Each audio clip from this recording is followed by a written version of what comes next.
오늘 말씀의 제목을 따라해 보시기 바랍니다. 말씀을 묵상하는 방법이 있습니다. 말씀을 묵상하는 방법이 있습니다. 우리 한국교회가 새벽 기도를 다 합니다. 새벽 기도 시간에 큐티 새벽 기도라고 이름을 붙여져 있는 교회는 1%도 안 됩니다. 여러분, 새벽에 큐티를 하는 이유가 무엇입니까? 제가 우리 안락교회 부임하면서 이 큐티 새벽 기도라고 이름을 붙인 이유가 있습니다. 큐티라는 것은 관찰과 해석과 적용을 통하여 오늘 주어진 하나님의 말씀을 내 삶 속에 반드시 적용하겠다. 이런 성도가 있을 때 그 성도가 건강해집니다. 영적으로. 그리고 그런 교회가 좋은 교회가 됩니다.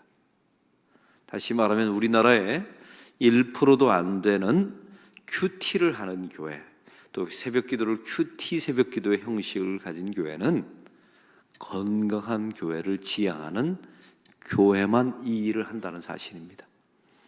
여러분, 그래서 새벽에 정신없이 나와서 졸다가 그냥 목사님이 선포하시는 말씀 듣고 가시면 안 됩니다. 이렇게 되면 아무리 10년이 지났을지라도 이제 한번 확인해 볼까요? 여러분의 삶이 하나도 안 바뀌어 있을 거예요. 그냥 오늘 말씀 듣고 그냥 하루 생활한다고요? 이렇게 해서 사람이 바뀌는 게 아니에요. 관찰을 했으면 여러분이 스스로 읽었잖아요. 그럼 설교를 통해서 제가 해석해 드립니다. 그리고 나중에 오늘 말씀에 적용을 하시는 거예요. 하나님, 이 말씀이 오늘 내 이 삶의 문제를 해결해 주십시오. 이렇게 한번 해보겠습니다. 이 말씀이 맞는지 틀리는지 제가 실험해 보겠습니다. 여러분, 이렇게 될 때 그 하루가 바뀌고 그 바뀐 하루가 쌓여서 한 달, 1년이 바뀌게 되고 성도의 삶이 바뀌게 되는 줄로 믿습니다. 저는 큐티 새벽 기도를 하면서 바뀐 게 너무 많아요. 완벽하게 바뀌었다는 의미가 아닙니다. 점점 더 좋아지고 있습니다. 저의 목회 생활도, 저의 내면 생활도, 저희 가정 생활도 점점 좋아지고 있어요. 그 혜택을 이 큐티를 통해서 제가 보고 있습니다. 여러분도 기억하시다시피 설교가 끝나고 적용할 때 제가 펜을 이렇게 꺼냅니다. 제 품 안에는 항상 펜이 있죠. 그래서 오늘 저는 담임 목사로서 설교한 것이 아니라 윤동일이라는 개인으로서 적용을 합니다. 여기다. 그러니 제 삶이 오늘 바뀔 수밖에 없겠죠. 여러분, 이런 일들이 우리 교회 안에, 성도들 안에 있기를 소망합니다. 말씀을 묵상할 때는 관찰과 해석과 적용이라는 세 단계를 반드시 거치셔야 합니다. 관찰은 읽으라 또 읽으라, 항상 본문을 계속 읽으셔야 돼요. 아까 읽으라고 할 부분에 계속 반복해서 읽으셔야 합니다. 반복되는 단어가 무엇인지, 오늘 본문에 상반되는 단어가 또한 무엇인지, 오늘 본문에 내 마음에 깊이 와닿는 본문이, 내용이, 단어가 무엇인지를 관찰하셔야 합니다. 참 하나님은 묘하신 게 있어요. 여기 수많은 사람들이 있지만 같은 성경 구절을 읽어도 나의 마음에 딱 와닿는 구절과 단어가 다 다릅니다. 여기는 이유가 있어요. 여러분이 틀려서가 아니라 여러분의 삶의 상황이 다 다르기 때문에 그래요. 그래서 하나님이 그 삶의 상황이 다른 사람들에게 보여주는 계시가 다를 수밖에 없겠죠. 그래서 관찰하시고, 또한 저는 설교를 통해서 이 본문의 뜻이 무엇인지 주석과 설교와 말씀을 통해서 해석해 드립니다. 이것은 신학을 전공한 사람에게 주어진 역할과 기능이기 때문에 그래요. 이 설교를 듣고 난 후에 여러분은 반드시 적용하셔야 합니다. 이것이 내 삶 속에 어떤 의미인가? 나더러 어쩌란 말인가? 나는 이 말씀을 통해서 오늘 무엇을 실천해 볼 것인가? 우리 교회 주일 설교도 마찬가지입니다. 여러분, 우리 주일 설교가 선포되죠? 그럼 그게 주보에 질문지가 있어요. 그래서 순모임에 가서 그 질문지, 설교의 내용을 가지고 쉐어하게 되어 있습니다. 그 나누는 마지막 과정은 적용하는 거예요. 내가 이 말씀대로 살아봤더니 일주일 동안 내 삶에 어떤 변화가 있었는지. 여러분, 왜 이걸 합니까? 여러분, 왜 한국교회가 이걸 안 했는데 우리 교회는 왜 이걸 할까요? 여러분, 지금까지 한국교회가 그렇게 수많은 예배, 부흥이라고 말하는 일들을 겪었지만 한국교회가 엄청난 지탄을 받고 성도들의 삶은 하나도 안 바뀌고 비도덕적이며 상식이 통하지 않는 교회가 되었던 이유 가운데 하나가 말씀만 많이 들어서 귀가 커졌지 그걸 손과 발로 지켜낸 적이 없기 때문입니다. 이걸 해결하려고 한국교회가, 건강한 교회들이 부단히 이걸 시스템을 바꾸는 거예요. 여러분, 그래서 오늘 새벽 예배는 이게 하루용이에요. 오늘 새벽에 말씀이 선포되어지면 오늘 하루 이 말씀을 적용하고 그냥 끝내세요. 내일 또 다른 말씀이 선포되니까. 주일 설교는 마찬가지입니다. 주일 설교가 선포되어지면 일주일을 적용하고 끝내는 거예요. 그리고 그 다음 주에 또 다른 말씀을 붙들고 일주일을 살아내고요. 저는 이미 설교 본문이 요한복음이 정해져 있어요. 제목도 십자가를 지는 삶이라고 이미 제 머릿속에 딱 월요일 날 제목을 정했어요. 일주일 내내 묵상하는 겁니다. 십자가를 지는 삶이 무엇일까? 이 개인적으로 저에게 십자가를 지는 삶이라는 것이 어떻게 적용되어져야 되나? 일주일 동안 계속 묵상하고 적용하고 그 내용을 설교로 담아내어서 주일날 선포하는 거예요. 이제 아시겠죠? 토요일날 그냥 번뜩 생각나는 걸로 하는 게 아니라 일단 일주일 동안 제가 살아보는 겁니다. 말씀을 붙들고 십자가를 지는 삶이란 나에게 어떤 의미이고 어떻게 적용되어져야 되나? 여러분, 이럴 때 말씀이 능력으로 나타납니다. 할렐루야. 듣는다고 끝나는 게 아니에요. 그걸 내 손과 발까지 가야 돼요. 제가 항상 드리는 말씀이죠. 이 머릿속에 들어온 말씀이 심장으로 내려오는데 내 가슴을 뜨겁게 만드는데 수십 년이 걸린 사람들이 얼마나 많은지 몰라요. 아직도 안 내려온 성도도 있고요. 나는 말씀을 들었는데 가슴 벅차고 내 가슴이 뜨거워지고 하나님의 말씀이 얼마나 좋은지 심장이 뜨거워진 경험이 없다. 문제가 커요. 이건 정말로 이 하나님의 계시의 말씀이 그렇게 시원찮은 겁니까? 한번 묻습니다. 드라마를 들어도 다음 회가 기다려진다는데 그 하나님의 말씀을 듣고 내 가슴이 벅찬 적이 없었다. 엄밀하게 말하면 그리스도인이 아닐 수가 있습니다. 또한 그 내 가슴 심장에서 하나님의 말씀이 내 손과 발까지 내려오는데 수십 년이 걸리는 성도들이 있어요. 놀라운 사실은 이게 단번에 되는 교인들이 있어요. 놀랍지? 어떤 사람은 죽으라고 해도 안 되는데 어떤 사람은 예수를 딱 믿자마자 머리에서 말씀이 심장으로, 심장에서 손과 발까지 가는 그리스도인들이 있어요.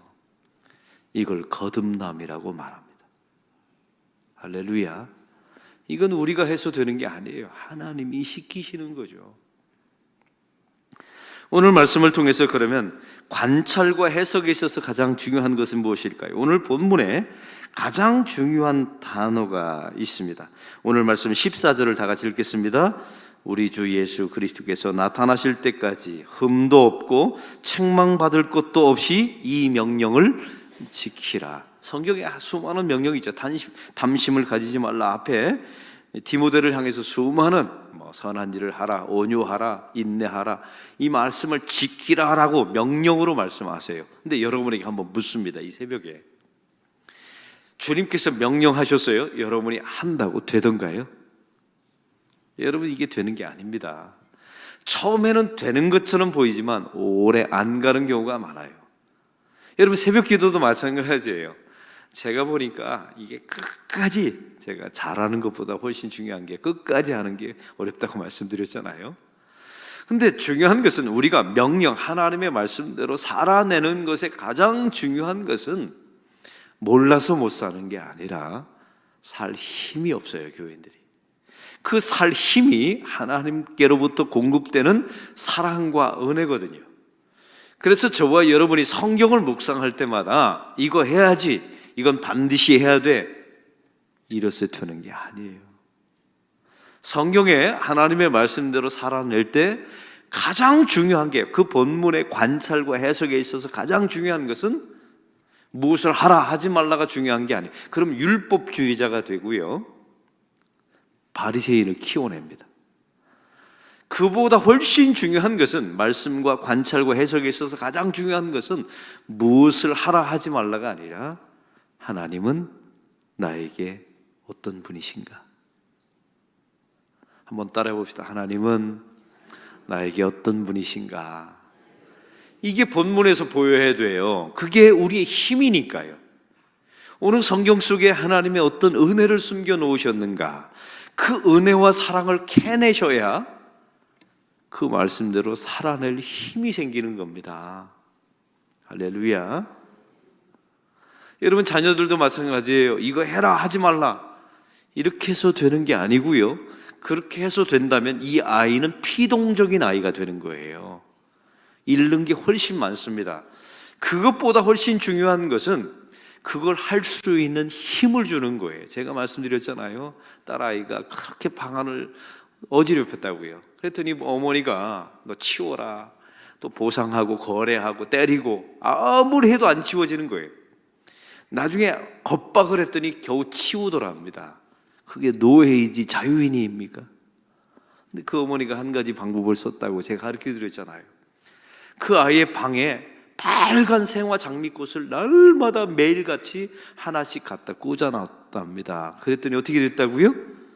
딸아이가 보니까 그 예쁜 장미꽃하고 자기 더럽혀진 방이 어울리질 않는 거예요. 하나하나 치우더라 합니다. 여러분, 기가 막히죠? 장미꽃 하나를 딱 꽂아놨는데 그 방이 바뀌었대요. 더 놀라운 사실은 그 딸의 인생이 바뀌었답니다. 왜요? 이런 부모님이 장미꽃을 왜 갖다 꽂아놨을까요?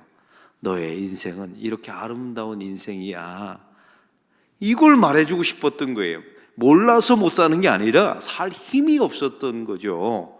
그런 인정, 그런 사랑을 받으니까 살아내더라는 거예요. 오늘 성경의 말씀의 본문의 내용도 바로 그렇습니다. 흠이 없고 책망받을 만한 일을 하지 말라, 명령을 지키라. 누가 모릅니까? 근데 안 되잖아요. 왜냐하면 힘과 은혜를 공급받은 적이 없으니까요. 그래서 본문을 묵상할 때마다 저와 여러분은 아침마다 하나님은 어떤 분이실까, 오늘 본문에 어떤 은혜가 숨겨져 있는가, 그 은혜를 캐내셔 가셔야 돼요.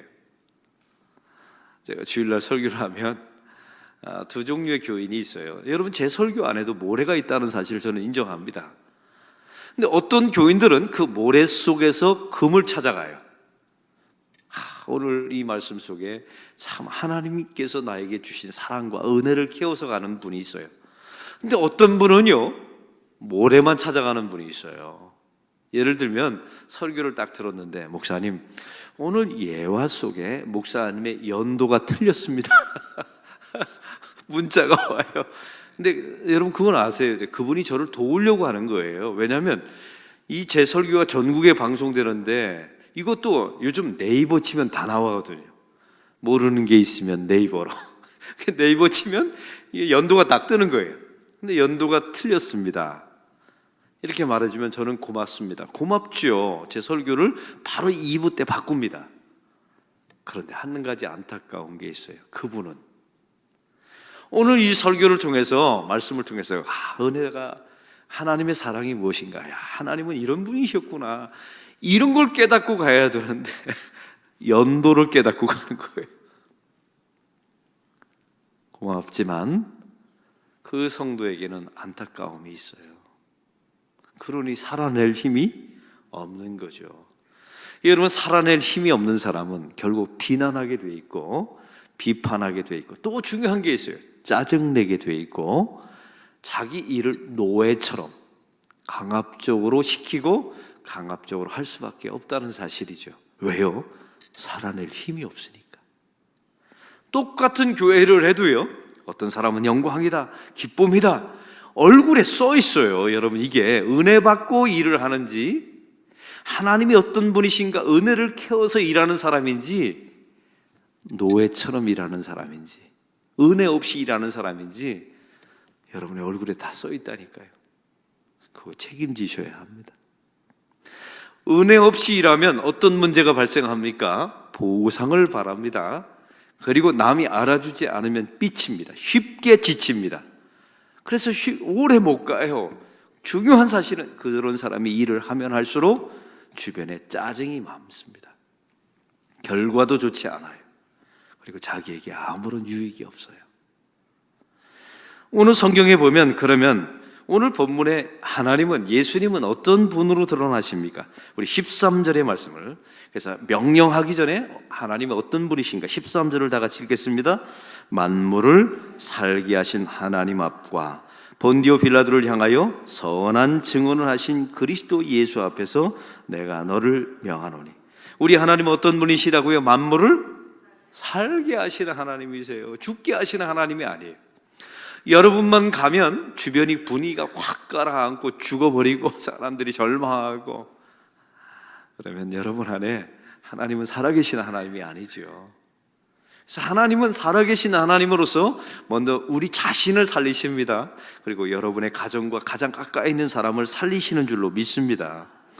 또한 빌라도 앞에서 선한 증거하신 예수 그리스도, 예수님은 변명하지 않았어요. 침묵하고 모든 것을 수용하고 용납하셨어요.